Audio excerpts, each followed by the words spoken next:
Fried rice तर आपण नेहमी करतोच. पण आज जो फ्राईड राईस आपण करणार आहोत, तो अजून छान चटपटीत, कुरकुरीत असणार आहे, कारण आपण करणार आहोत मंचुरियन फ्राईड राईस. नमस्कार, स्वागत आहे तुमचं मराठी किचनमध्ये. तर फ्लॉवरचे अधूनमधून येणारे छान कुरकुरीत असे तुरे आणि चटपटीत असा भात, याच्यामुळे कॉम्बिनेशन अगदी मस्त लागतं. जरूर करून बघा. सगळ्यात आधी जेव्हा फ्राईड राईस आपण करतो, तेव्हा भात आधी शिजवून तयार ठेवलेला असावा. भात कसा शिजवून घ्यायचा, तर या ठिकाणी 1 कप तांदूळ घेतलेला आहे. फ्राईड राईस करण्यासाठी नेहमी सेला बासमती राईस या प्रकारचा जो तांदूळ बाजारात मिळतो, तो घ्यायचा आहे. कारण हा जो तांदूळ आहे, तो शिजवल्यानंतरही त्याचे तुकडे पडत नाही. म्हणजे मग भात जेव्हा आपण परतून घेतो फ्राईड राईस करताना, तेव्हा तो तुटत नाही. थोडासा अर्धपारदर्शक असा हा तांदूळ असतो. हा जर का तुम्ही घेतला तर उत्तम. तांदूळ जो आहे तो 2 ते 3 वेळा पाण्यानं स्वच्छ धुवून घेतला आणि मग याच्यामध्ये पाणी घालून तांदूळ जो आहे तो फक्त 10 मिनिटं भिजत ठेवायचा आहे. लगेच इकडे गॅसवर पाणी उकळायला ठेवायचं. जेवढा तांदूळ घेतला आहे त्याच्या साधारण तिप्पट पाणी उकळायला ठेवायचं आहे. पाणी जास्त उकळायला ठेवलं तरीसुद्धा चालतं. पाण्याला उकळी येईपर्यंत एक 10 मिनिटं जातात आणि मग अशी चांगली उकळी आली की तांदूळ जो आहे तो निथळून याच्यामध्ये घालायचा. चवीनुसार मीठ घातलं. पाणी भरपूर प्रमाणात आहे, त्याच्यामुळे मीठसुद्धा जास्त लागतं. आता गॅस मोठा ठेवून याला पुन्हा उकळी येऊ द्यायची.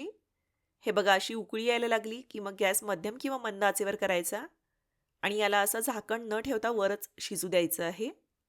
अधूनमधून खालीवर करत राहा आणि एक 5 मिनिटानंतर तांदूळ जो आहे तो असा दाबून चेक करायचा.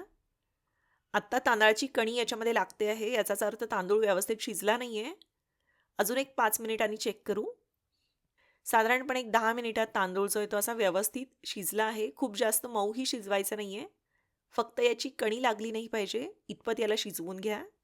त्यानंतर चाळणीमध्ये भात जो आहे तो निथळून घ्यायचा आणि मग भात जो आहे तो असा पसरून पूर्णपणे थंड होण्यासाठी ठेवून द्यायचा. फ्राईड राईस करण्यासाठी नेहमी पूर्णपणे थंड असा मोकळा भात लागतो, त्यामुळे तुम्ही भात आधी शिजवून फ्रीजला ठेवलेला असला तरीसुद्धा चालतो. त्यानंतर मंचुरियन करण्यासाठी आपल्याला लागणार आहेत फ्लॉवरचे छोटे छोटे असे तुरे. तर या ठिकाणी फ्लॉवरचे तुरे हातानं काढून घ्यायचे. जर का तुरे मोठे असतील तर याप्रमाणे चाकूनं 2 किंवा 4 काप करून घ्या. हे बघा, खूप मोठे नाहीत, असे छोटे छोटे तुरे याचे काढून घेतले. 1 कप तांदूळ होता तर साधारणपणे 2 कप फ्लॉवरचे तुरे आपण याच्यामध्ये वापरणार आहोत. पाणी उकळायला ठेवलंय. पाण्याला चांगली उकळी आली की याच्यामध्ये फ्लॉवरचे तुरे घालायचे. लगेच याला एकदा हलवून घ्या आणि मग पाण्यातून काढायचं आहे. याला शिजवायचं वगैरे अजिबात नाहीये, फक्त उकळत्या पाण्यात घालून बाजूला काढायचं लगेच. फ्लॉवर जर का जास्त शिजला तर मंचुरियन जे ते मऊ होतात. त्याच्यामुळे लगेच उकळत्या पाण्यातून याला बाजूला काढायचं आणि पूर्णपणे असं पसरवून थंड होऊ द्यायचं. हे बघा, हे असे पूर्णपणे थंड झाले, यातलं पाणी निथळलं की मग एका बाउलमध्ये काढले आहेत. याच्यामध्ये चवीनुसार मीठ घातलं, आवडीनुसार लाल तिखट घालायचं. 1 चमचा शेजवान चटणी याच्यामध्ये घातली, त्याच्यामुळं मंचुरियन छान चटपटीत असे होतात आणि एक चायनीज फ्लेवर याला येतो. आणि मग याच्यामध्ये 2 टेबलस्पून म्हणजे 2 मोठे चमचे कॉर्नफ्लोअर घातलं. तेवढंच म्हणजे 2 टेबलस्पून मैदा याच्यामध्ये घालायचं आहे. आता हे दोन्ही साहित्य व्यवस्थित असं फ्लॉवरच्या तुऱ्यांना एकसारखं लावून घ्या. फ्लॉवरच्या तुऱ्यांमध्ये थोडासा ओलसरपणा असतो, त्याच्यामुळं पीठ जे ते याला चिकटतं, पण वर असं थोडासा याचा पांढरट असा लेयर राहतो, थोडंसं पीठ राहतं. मग काय करायचं, अगदी 1 चमचाभर पाणी घेऊन याच्यावर शिंपडायचं. म्हणजे मग उरलेलं कोरडं पीठसुद्धा या फ्लॉवरच्या तुऱ्यांना चिकटतं. खूप जास्त पाणी घालायचं नाही आहे. हे बघा, एकदा असं खालीवर करून घेतलं. याप्रमाणे कॉर्नफ्लोअर आणि मैदा फ्लॉवरच्या तुऱ्यांना छान एकसारखा असा चिकटला आहे. आता फ्राईड राईस करण्यासाठी बाकीच्या भाज्यासुद्धा आपल्याला लागणार आहेत. तर त्याच्यामध्ये आहे 1 मोठा कांदा, त्यानंतर 1 छोटी सिमला मिरची किंवा अर्धी सिमला मिरची, 1 गाजर घेतलेलं आहे आणि थोडेसे बीन्स आहेत. भाज्यासुद्धा भरपूर याच्यामध्ये तुम्ही हव्या तेवढ्या घालू शकता. 1 कप तांदळाचा जो भात आहे तो बऱ्यापैकी जास्त होतो. त्याच्यामुळे जेवढ्या जास्त भाज्या वापराल तेवढं चांगलं. भाज्यासुद्धा अशा बारीक कापून घेतल्या आहेत. त्यानंतर मोठ्या 8 ते 10 पाकळ्या लसूण जो आहे तो सुद्धा असा बारीक चिरून घ्यायचा. याप्रमाणे भाज्या सगळ्या कापून झाल्या, फ्लॉवर मॅरिनेट करून झाला, तसेच भात पूर्णपणे थंड झाला की मग सगळ्यात शेवटी फ्राईड राईस करायला घ्यायचा आहे. शक्यतो मोठ्या खोलगट अशा लोखंडी कढईचा वापर करा.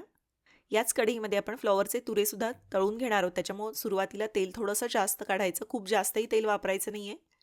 आपण थोडे थोडे करून फ्लॉवरचे तुरे तळून घेणार आहोत. हे बघा, 3 ते 4 बॅचेसमध्ये मी फ्लॉवर तळून घेणार आहे. तेल चांगलं तापलं की हे असे तुरे सोडले आणि मध्यम ते मोठ्या आचेवर छान कुरकुरीत होईपर्यंत हे जे फ्लॉवरचे तुरे आहेत ते असे तळून घ्यायचे. हे बघा, हे असे छान कुरकुरीत तळले गेले की तेलातून बाजूला काढायचे. सगळा फ्लॉवर तळून झाला की कढईमध्ये बऱ्यापैकी जास्त तेल राहिलेलं असतं, तर तेल जे आहे ते तुम्ही कमी करून घ्या. उरलेल्या तेलामध्ये बारीक चिरलेला लसूण पहिल्यांदा घातला. एकदा दोनदा खालीवर करून घ्या की लगेच याच्यामध्ये कांदा घालायचा. कांदासुद्धा एकदा परतून घ्या की पुढचं साहित्य म्हणजे सिमला मिरची घातली. सिमला मिरचीसुद्धा एकदा खालीवर करून घेतली. त्यानंतर बीन्स घातले. याप्रमाणे एकामागोमाग एक सगळ्या भाज्या ज्या आहेत त्या घालून असं परतत जायचं. भाज्या खूप जास्त मऊ शिजल्या नाही पाहिजेत. फ्राईड राईसमध्ये थोड्याशा करकरीत अशाच भाज्या छान लागतात. आता थोडंसं मीठ याच्यामध्ये घातलं. फ्राईड राईसमध्ये ऑलरेडी सॉसेस असणार आहेत. भाताला मीठ आहे त्याच्यामुळं खूप जास्तही मीठ घालायचं नाही आहे. हे बघा, सगळ्या भाज्या अशा परतून झालेल्या आहेत. त्यानंतर 1 चमचा सोया सॉस याच्यामध्ये घातला आहे. तसेच आवडीनुसार 1 चमचा लाल तिखट घातलं. त्यानंतर 1 मोठा चमचा शेजवान चटणी याच्यामध्ये घातली आहे. शेजवान चटणी जर का तुम्हाला घरच्या घरी करायची असेल तर त्याचा व्हिडिओसुद्धा खाली डिस्क्रिप्शन बॉक्समध्ये देत आहे. तो पाहून तुम्ही शेजवान चटणी घरीच तयार करू शकता. त्यानंतर आवडीनुसार लाल तिखट घातलं आहे आणि सगळं एकदा परतून घ्या. आता लगेच याच्यामध्ये पूर्णपणे थंड झालेला छान मोकळा असा भात घालायचा. गॅस मोठा ठेवूनच भात एकदा छान परतून घ्यायचा.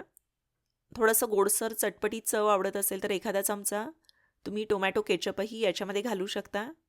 त्यानंतर फ्राईड राईस मसाला जर का असेल तर तो 1 चमचा याच्यामध्ये घालू शकता. भाताची चव आणखी छान येते. सगळे एकदा छान परतून घ्या.